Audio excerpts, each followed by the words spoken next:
Hi, boys and girls, it's Mrs. Lewis. We are going to be using the area model for division today. Before we start, I'm going to give you a quick review of the area model for multiplication, just so you can make the connection between the two. And we'll get started. So if we were taking a football field that was 138 feet by 7 feet, and we wanted to know the area of that football field, all we have to do is substitute in these numbers, 7 and 138. Now, we know that our answer is going to be the area right here in the middle of the field, and we're going to separate out 138 into 100, 30, and 8. And we're going to multiply each one of those times the 7. We're going to start with 100 times 7, which is 700. We're going to take the 30 and multiply it by the 7. We know 3 times 7 is 21, so 30 times 7 is 210 with the extra 0. We know 8 times 7 is 56. Now, we're not done yet. We have the area model broken out into hundreds, tens, and ones, but we still need to add all of these partial products together to get our answer. So if we do that over here on the side, we have 700, 210, and 56. Just line up our place value. Adding down, we have 6. 5 and 1 is 6. 7 and 2 is 9. So the answer is 966 feet. Now, if I was going to use the division model of area model, it would be almost the exact opposite.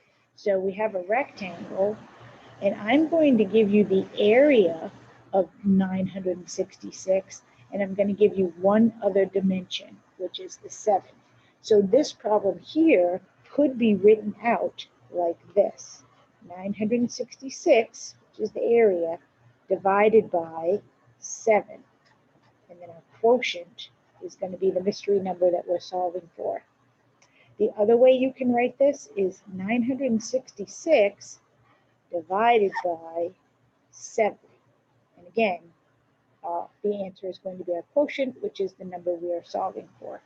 So in this case, for our area model, we know this space right here is 966.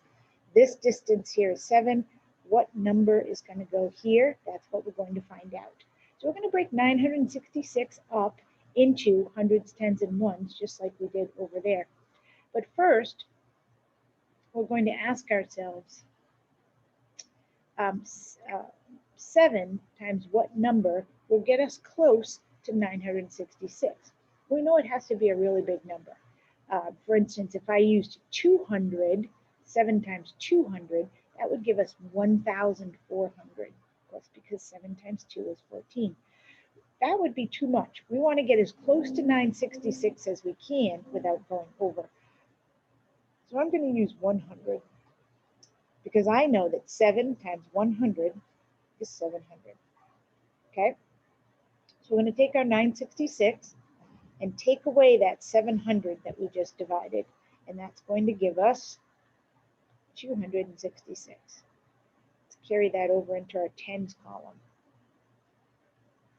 Now, how many tens are in 266? We're going to divide 7 into 266. Now I know 7 can go in 10 times. That would give me 70, not even close to 266. We need more. So I could use 20. That would give me 140, getting closer. But I know that I can do 30 times 7, because 3 times 7 is 21. So 30 times 7 is 210. That's as close as I can get to 266 without going over. So I'm going to subtract that out. And that's going to give me an answer of 56. I'm going to put that up into my ones column. And I know that 7 times 8 is 56. So there are 7 8s in 56. That brings us down, when we subtract that out, to nothing. And that's where we want to be. If it all goes in evenly, you'll have no remainders and you'll be back to 0. Now, the answer for this side of the football field or the rectangle is the sum of these three numbers. We have to add them up to get our final answer. So we know 100 plus 30 plus 8 is 138. So the answer to 966 divided by 7 is 138. We can go back and multiply this to check our work. We can say 138 times 7 should give us 966. And we have that right over here. We've already solved for it. So we can just do the math.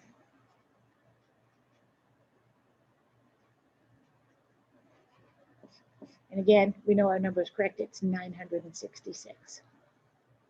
I'm going to give you a couple problems to practice with on your own.